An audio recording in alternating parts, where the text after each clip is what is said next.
Esta mensagem que você ouvirá agora foi ministrada em um dos nossos cultos, realizados na Igreja Presbiteriana Renovada Independente de Arapongas. Esperamos que você seja edificado através dela. Que Deus abençoe você e a sua família.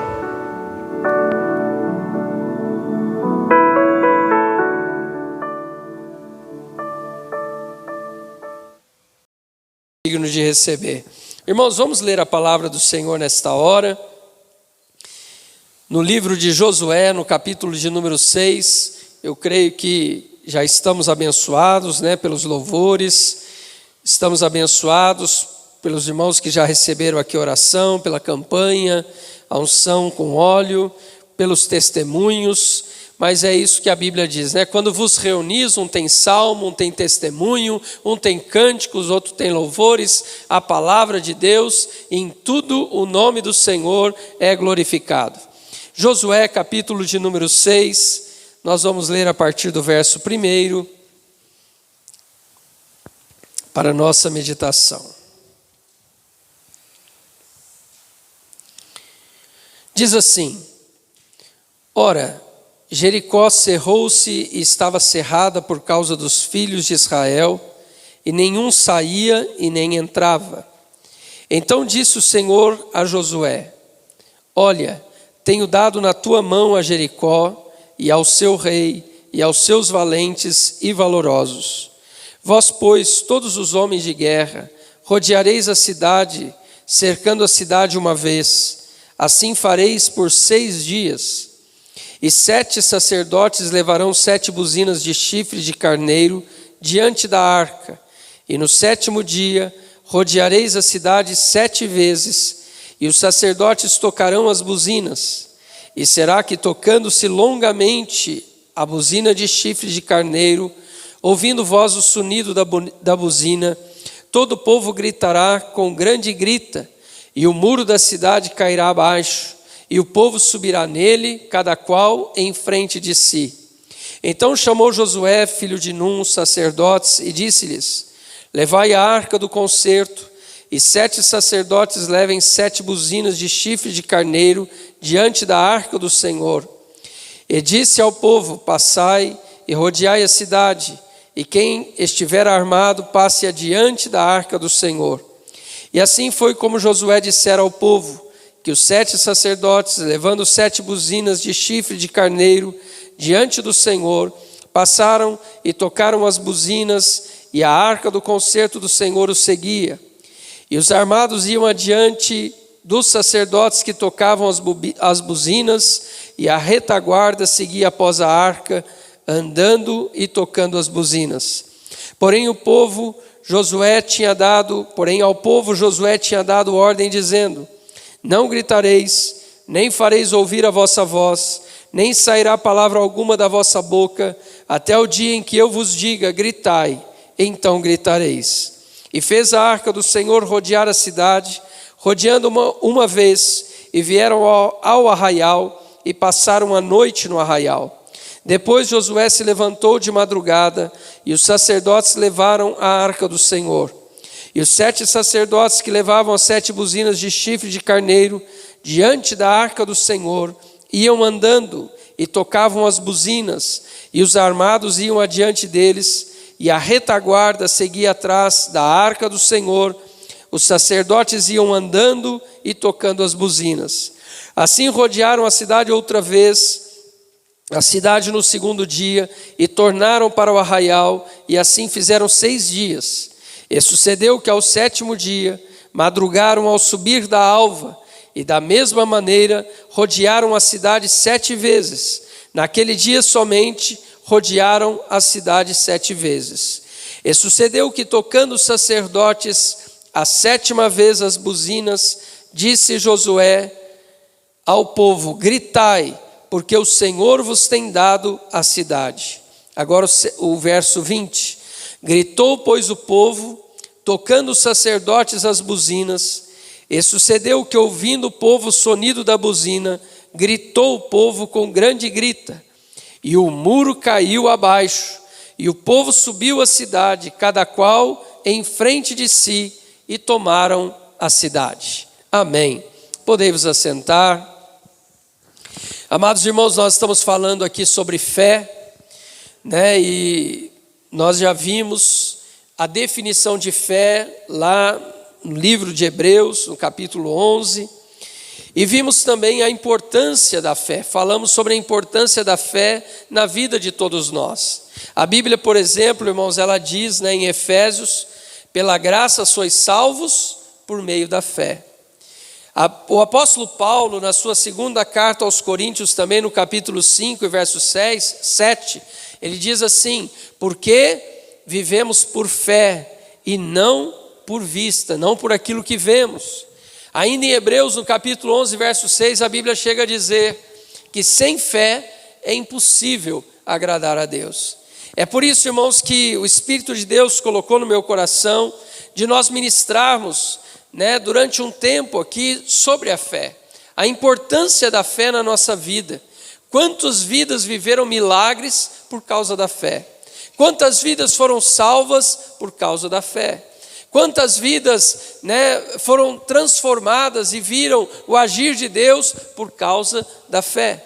E é por isso que nós estamos falando então sobre a fé. Nós vimos aqui, irmãos, através da vida de Noé, como a fé, né, se manifesta na vida de um homem, de um servo de Deus, através da sua obediência a tudo aquilo que Deus diz. Falamos também aqui sobre Abraão e a fé deste homem em levar o seu próprio filho para o sacrifício.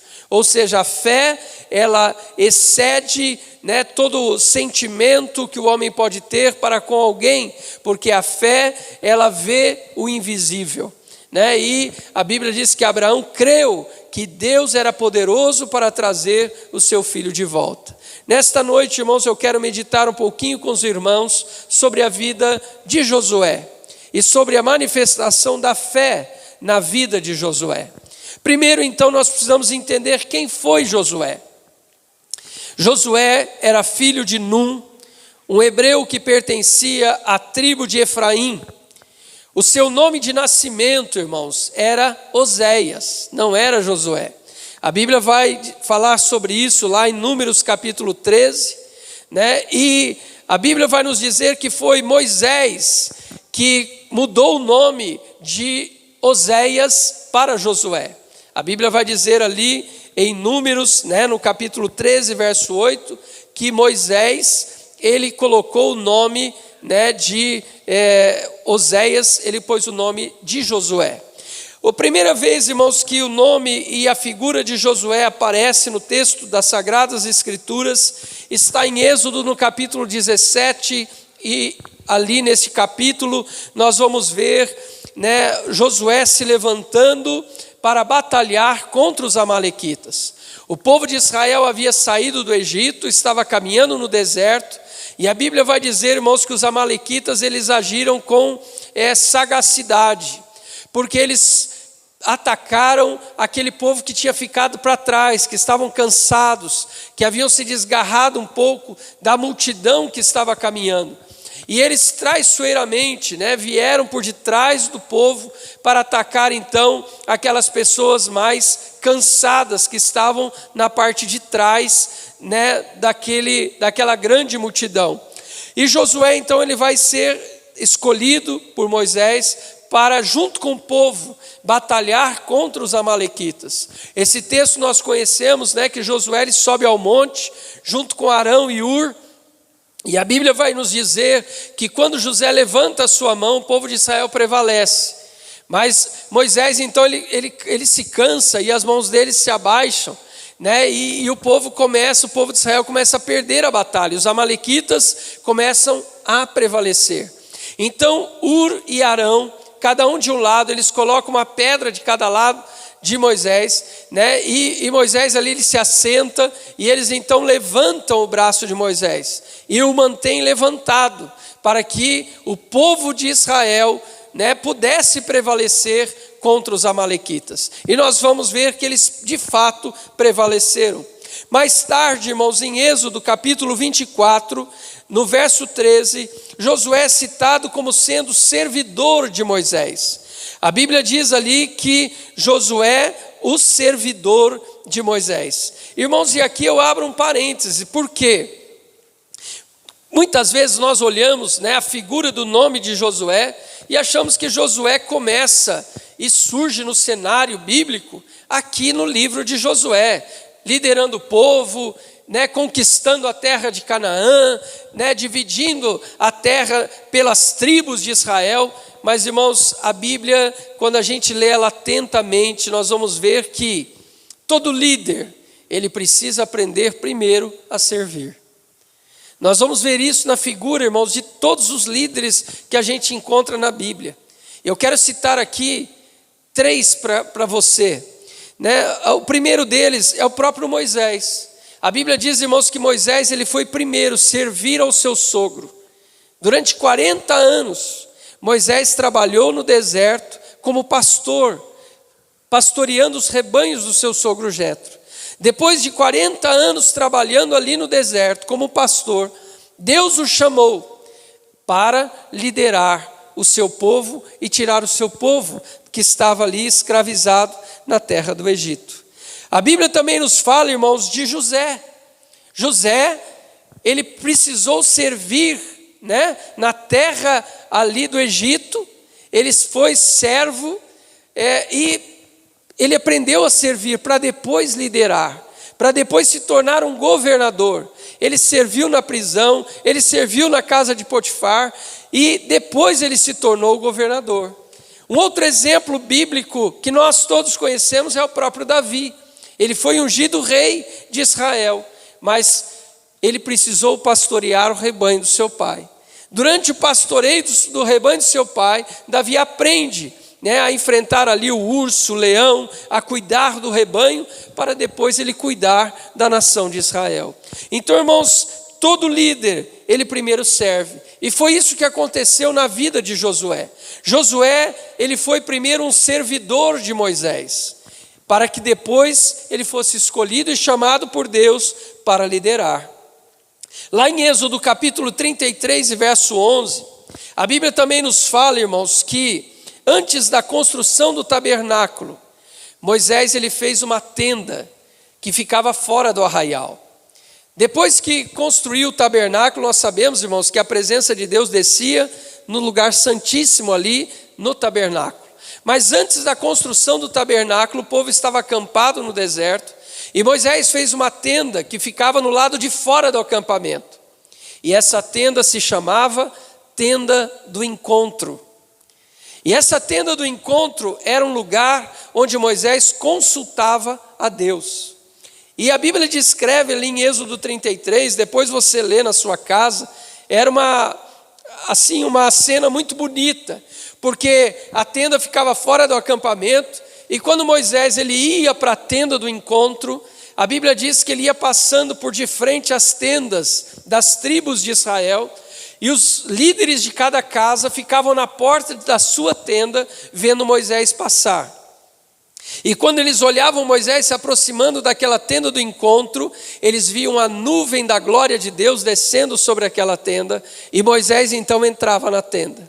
E todos os homens então entravam nas suas tendas. E Moisés ali, diz a Bíblia, que falava com Deus face a face. Irmãos, é claro que aqui a Bíblia usa o sentido figurado, porque Deus é espírito, mas Moisés, ele ouvia audivelmente a voz de Deus. Era como se um homem estivesse falando com ele.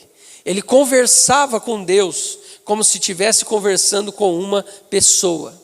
Ele falava e Deus respondia, Deus falava, Moisés respondia. Ele dialogava com Deus. Mas há algo interessante que esse texto nos narra, irmãos. Aqui no verso 11 de Êxodo 33, a Bíblia diz assim: depois que Moisés falava com Deus, ele tornava ao arraial, mas o jovem Josué, o seu servidor, filho de Num, não se apartava da tenda.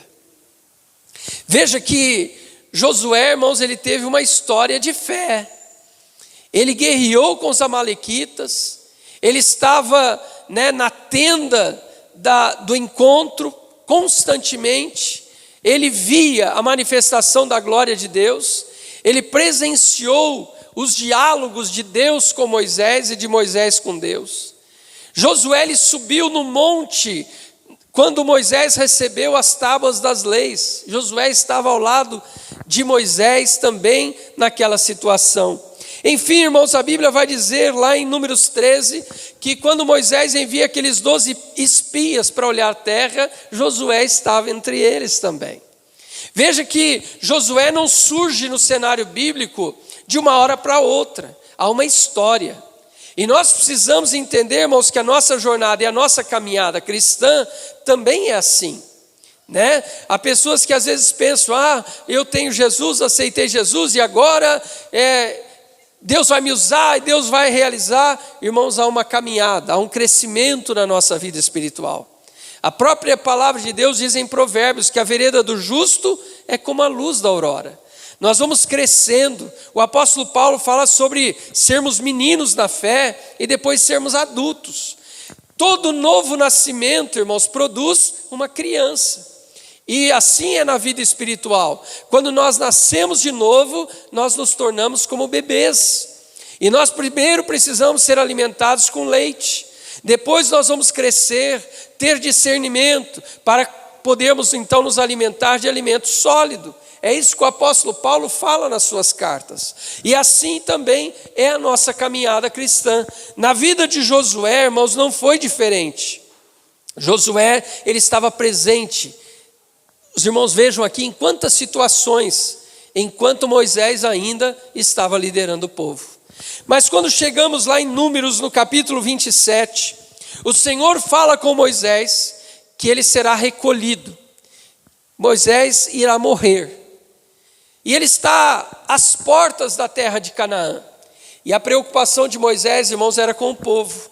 E Moisés, então, naquele momento, ele diz para Deus, Deus, mas que homem estará diante do povo para conduzir este povo na terra de Canaã? E Deus então vai dizer para Moisés, toma Josué, filho de Num, em quem há o espírito de conhecimento, espírito de sabedoria, e põe a sua mão sobre ele. Põe a sua mão sobre ele. Amados irmãos, e Moisés então ele vai abençoar a vida de Josué. Isso nos ensina muito, irmãos, mas não é esse o tema aqui, mas é por isso que é tão importante, né, quando alguém é chamado para o ministério, ele ter sobre si a bênção, né, de alguém usado por Deus, né, de alguém que usado na unção para consagrar a vida dessa pessoa. É por isso que quando nós aqui na igreja, né, nós consagramos alguém a presbítero, a diácono, essa pessoa é ordenada ao ministério, ela sempre recebe a oração da liderança da igreja. Por quê? Não basta ser escolhido, né? Deus usa os seus vasos também para dar a unção, né, ministerial sobre a vida da pessoa. Isso é um símbolo, irmãos, muito forte, porque isso quer dizer que eu estou debaixo da submissão de alguém. Todos nós estamos debaixo da submissão de alguém, né? Então aqui a palavra de Deus está nos ensinando isso também. Irmãos, mais adiante no livro de Deuteronômio, no capítulo 34, a Bíblia vai falar ali então que Moisés, ele sobe ao monte e Deus, o próprio Deus o sepultou, né? Moisés morre no monte, ele vê a terra da promessa, mas não foi permitido a ele entrar na terra, mas Deus o sepultou ali. E neste momento então, irmãos, Josué, ele vai assumir a liderança do povo na conquista da terra prometida. É nesse momento que Josué então surge aqui no cenário bíblico, né, que ele se destaca como um líder da nação. Até então ele era um servidor, ele estava aprendendo com Moisés, com a vida de Moisés, com o testemunho de Moisés, com o relacionamento que Moisés tinha com Deus. E agora chega o momento de Josué então liderar o povo para tomar posse da terra de Canaã. E a primeira cidade, irmãos, que está diante de Josué para conquistar é a cidade de Jericó. A cidade de Jericó, irmãos, ela é considerada uma das mais, ou até a cidade mais antiga da história. A cidade de Jericó era uma cidade muito antiga. E também uma cidade que vivia, que estava numa região muito baixa. É a cidade mais baixa do planeta Terra. A cidade de Jericó, ela está a 229 metros abaixo do nível do mar. Então, uma cidade que está muito baixa. E era uma cidade muito fortificada. No tempo de Josué, talvez fosse uma das cidades mais fortificadas daquele tempo. Era uma cidade que tinha, irmãos, muralhas ao redor dela. E segundo os arqueólogos que cavaram a região de Jericó, eles disseram que essa muralha tinha aproximadamente 10 metros de altura, por aproximadamente 4 ou até 6 metros de largura. Eram muros muito fortes, eram muros muito sustentados. E o que Deus fala para Josué nessa ocasião? Josué, eu tenho dado a cidade de Jericó nas tuas mãos. A cidade estava murada, a cidade estava fechada, os portões da cidade fechados, e Deus disse para Josué: eu tenho dado para você a cidade de Jericó. E eles estão do lado de fora. É a primeira cidade que Josué vai conquistar. Então Josué fala: Senhor, mas como nós vamos entrar nessa cidade? E aí Deus passa as coordenadas. Deus vai dizer: Josué, você vai pegar os homens de guerra, você vai pegar 7 sacerdotes com trombetas, com buzinas de carneiro, de chifre de carneiro, e vai tomar a arca. Os sacerdotes vão carregar a arca, e vocês vão rodear a cidade uma vez, durante 6 dias. E no 7º dia, vocês vão rodear a cidade 7 vezes. E os sacerdotes vão tocar a buzina. E quando eles tocarem a buzina, o povo deve gritar. E os muros vão cair. Irmão, imagina você lá no lugar de Josué. Uma muralha de 10 metros de altura, mais alto do que esse templo, por 6 metros, aproximadamente metade da dimensão desse templo de largura. E você diante de uma muralha dessa, e o Senhor dizer para você: olha, você rodeia a muralha, e depois você grita que a muralha vai cair. Irmãos, nós já falamos aqui, sobre a ordem que Deus deu para Noé: faça uma arca no deserto. Agora Deus está dizendo: rodeie os muros e depois grita que o muro vai cair. Irmãos, os irmãos lembram que naquela ocasião, quando nós falamos aqui de Noé, eu disse que muitas vezes as ordens de Deus são ordens difíceis, são ordens estranhas. E aqui há um reforço disso. Como pode alguém em sã consciência acreditar que o grito de homens vai derrubar uma muralha como essa? É a mesma coisa que Deus dizer para você: chega diante daquele prédio que tem ali e dá um grito diante dele e o prédio vai cair. Irmãos, quem em sã consciência vai acreditar que isso vai acontecer? É por isso, irmãos, que nós precisamos entender e aprender um pouco mais sobre fé. Porque muitas vezes, irmãos, a gente tem fé para crer naquilo que é fácil de acreditar.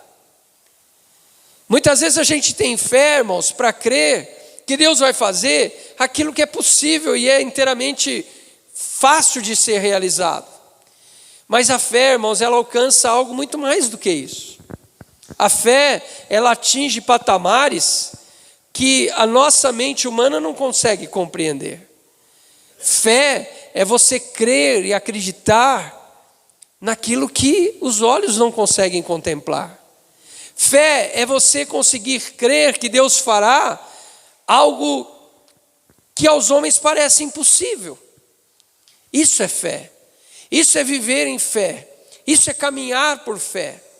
E é por isso, irmãos, que o Espírito de Deus tem colocado no meu coração esta palavra sobre a fé. Porque nós falamos sobre fé, Muitas vezes nós dizemos que temos fé, mas quando nós olhamos para essas histórias bíblicas, irmãos, nós vamos ver que não é simples assim dizer que tem fé. Se fosse eu e você no lugar de Josué, será que nós estaríamos lá rodeando a cidade durante os 6 dias e no 7º dia, 7 voltas e depois gritando para ver se os muros iam cair? Ou nós íamos voltar para o acampamento e dizer: Senhor, arruma outra forma, porque essa não vai ter jeito. Como que pode essa muralha cair porque os homens vão gritar? Amados, mas nós vemos aqui, detalhes que a Bíblia nos mostra, porque a Bíblia está dizendo: leve consigo a arca. A arca, irmãos, ela representava a presença de Deus. A arca da aliança, irmãos, ela não era um amuleto, ela não era um objeto da sorte. A arca, ela representava a presença de Deus.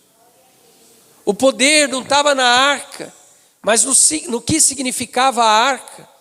E amados, o que a Bíblia quer nos ensinar com isso é: diante de qualquer obstáculo, obedeça a voz de Deus com fé, mas não faça nada sem que a presença de Deus esteja com você. Não dê um passo sem que a presença de Deus esteja contigo. E Josué aprendeu isso com Moisés, irmãos, porque houve uma ocasião em que Deus disse para Moisés: Moisés, eu não vou mais com o povo, eu não vou caminhar mais com esse povo, porque esse povo é rebelde, esse povo não obedece a minha voz, esse povo não ouve a minha voz. Irmãos, e qual foi a oração que Moisés fez para Deus? Senhor, se a tua presença não for conosco, não nos faça sair daqui.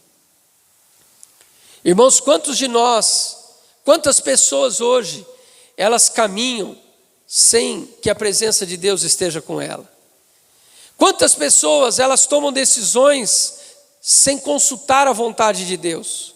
Quantas pessoas, elas tomam as suas decisões baseado no seu conhecimento, baseado nas suas capacidades, baseado na sua própria força, e não buscam a presença de Deus? O que Josué está nos ensinando aqui é que ele sabia que a arca não tinha poder algum, mas que ela representava a presença do Deus de Israel no meio deles. E quando eles estão rodeando a cidade, eles estão dizendo: Deus está conosco neste projeto, Deus está conosco nesta missão, Deus está conosco nesse chamado, e nós não estamos aqui sozinhos. Amados, nós não sabemos o porquê Deus pediu para que Josué rodeasse a cidade por 7 dias. Não sabemos. Eu creio que Deus poderia derrubar aqueles muros no primeiro dia. Você crê assim também? Por que Deus mandou o povo rodear a cidade então 7 vezes? Nós não podemos afirmar ao certo por quê. Mas com base nas Escrituras, irmãos, nós entendemos que isso tem a ver com perseverança. Perseverança. É por isso que nós aqui estimulamos as pessoas, que muitas vezes têm vindo aqui à quarta-feira. A gente diz: olha, faça uma campanha, faça uma corrente de 7 quartas-feiras. Não é porque você vai fazer 7 quarta-feira que Deus vai fazer o milagre na tua vida, porque é 7 quarta-feira. Não é isso, irmãos, é o sentido da perseverança. Esse 7, essa campanha que fazemos aqui, mas ela quer dizer justamente isso. O sentido dela é o quê? Perseverar. É você não vir apenas um dia. Esses 7 dias, simbolicamente, pode ser mais, como pode ser menos. Mas esses 7 dias fala do quê? De uma perseverança. Ter um propósito, buscar um objetivo, buscar de Deus uma bênção para a sua vida. E você vai perseverar em buscar. Por exemplo, a Bíblia nos diz lá em Lucas, Evangelho segundo Lucas, no capítulo 18, o próprio Jesus conta ali uma parábola, a parábola, uma história de uma mulher viúva, que ela tinha uma causa na justiça, e que ela vai então buscar de um juiz daquela cidade, para que ele julgasse a causa desta mulher. E a Bíblia diz ali que Jesus contou essa parábola sobre o dever de orar sempre, sem nunca esmorecer. Orar sempre, sem nunca desanimar. Então, irmãos, a Bíblia nos ensina o quê? A perseverança na oração. Muitos de nós, infelizmente, a gente busca algo do Senhor e a gente dobra o nosso joelho, ora, e se Deus não fez, a gente diz: ah, Senhor, chega, não vou orar mais, não vou buscar mais. Quando na verdade, irmãos, a Bíblia está nos incentivando a perseverar. Deus poderia derrubar aquelas muralhas no primeiro dia, mas Deus deu uma ordem: rodeiem a cidade, passem ao redor da cidade durante 7 dias. Foi uma instrução que Deus deu, e eles obedeceram aquilo que Deus havia feito. Os irmãos se lembram também da história de Naamã, né, que era um leproso. Ele era chefe do exército do rei da Síria, e ele, ouvindo falar que Eliseu podia curá-lo, ele vai até Israel e ele procura Eliseu. E quando ele chega ali, Eliseu manda o servo dele dizer: olha, manda ele mergulhar 7 vezes no Rio Jordão. Ele ficou revoltado, e ele estava querendo voltar para a Síria, e ele disse: não, ele nem me recebeu, e agora mandou eu mergulhar num rio sujo, lamacento, um rio cheio de terra. Eu vou lá na minha terra, porque lá tem rios mais limpos. E aí, irmãos, um homem que estava com Naamã, ele disse: Senhor, mas se ele te pedisse algo mais difícil, o Senhor não faria? O que custa o Senhor descer no Jordão e mergulhar ali 7 vezes? E ele deu ouvido àquele servo. Ele desceu ao Jordão. E a Bíblia diz, irmãos, que ele mergulhou a primeira vez, continuava leproso. A segunda vez, continuava leproso. Ele fez isso 6 vezes, e ele continuava leproso. Mas quantas vezes Eliseu mandou ele mergulhar? 7. Veja, irmãos, aqui de novo o sentido da perseverança. Se você desiste de orar antes de receber aquilo que você está buscando, você vai ficar sem aquilo. O que a Bíblia quer nos ensinar é: persevere, porque Deus quer realizar, Deus quer fazer o milagre, Deus quer agir nesta causa, Deus quer agir nesse problema que você tem colocado diante dele. Mas o que Deus está dizendo é: persevere até você receber. Naamã mergulhou a 7ª vez, e na 7ª vez, quando ele se levanta, ele está curado, porque ele ouviu e ele obedeceu aquilo que Eliseu havia ordenado. Aqui, irmãos, da mesma maneira, 7 vezes vocês rodearão a cidade. E eles tiveram que rodear a cidade, irmãos, durante os 7 dias. No 7º dia, Deus disse: vocês vão rodear agora 7 vezes. E depois de rodear, vocês vão gritar. Irmãos, eu fico imaginando, né, porque o povo de Jericó estava fechado dentro dos muros, e as cidades fortificadas, irmãos, elas tinham torres, né? Torres onde ficavam ali os observadores, e esses observadores eram chamados de atalaias. Eles viam o que estava acontecendo lá de fora e eles notificavam para o lado de dentro. Eles eram os informantes do rei. Imagine o que aqueles homens nas torres estavam dizendo para o rei de Jericó: eu não sei o que o povo está fazendo, mas eles estão dando volta na cidade. Todo dia eles acordam cedo e eles ficam rodeando a cidade em silêncio, e eles voltam para o acampamento deles. No outro dia eles acordam, eles rodeiam a cidade de novo e voltam para o acampamento. Eu não sei o que eles estão fazendo, mas está estranho isso. E o rei pergunta: mas escuta, eles têm muitas armas? Não, eles estão com trombeta, com chifre de carneiro. E eles ficam rodeando a cidade, carregando uma caixa nas costas. Eu não sei o que eles estão fazendo, mas é isso que eles estão fazendo. Irmãos, no 7º dia, eles rodeiam a cidade 7 vezes.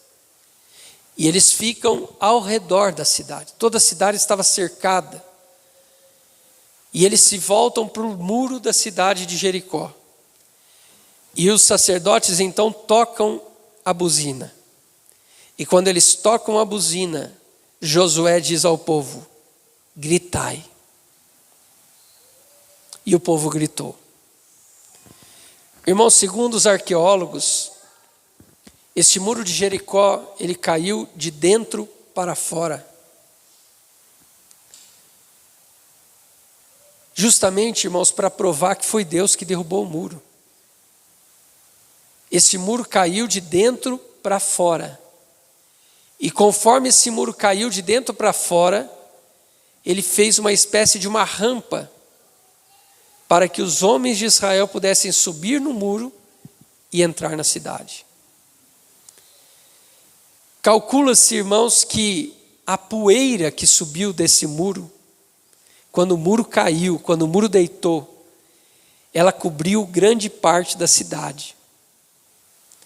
Enquanto isso, os homens de Israel entraram para conquistar esta cidade. Veja, irmãos, como Deus age de maneira sobrenatural. Eles gritaram e Deus fez o milagre. Por isso, muitas vezes, irmãos, a gente diz para os irmãos, né? Irmãos, o que nós podemos fazer diante de determinadas situações que parecem verdadeiras muralhas diante de nós? Nós podemos orar. Mas se nós podemos orar, então nós devemos orar. O que cabe a nós fazer, irmãos, nós devemos fazer. Aquilo que nós não podemos fazer, Deus irá fazer. É isso que nós precisamos entender, essa verdade que esse texto e essa passagem nos mostram.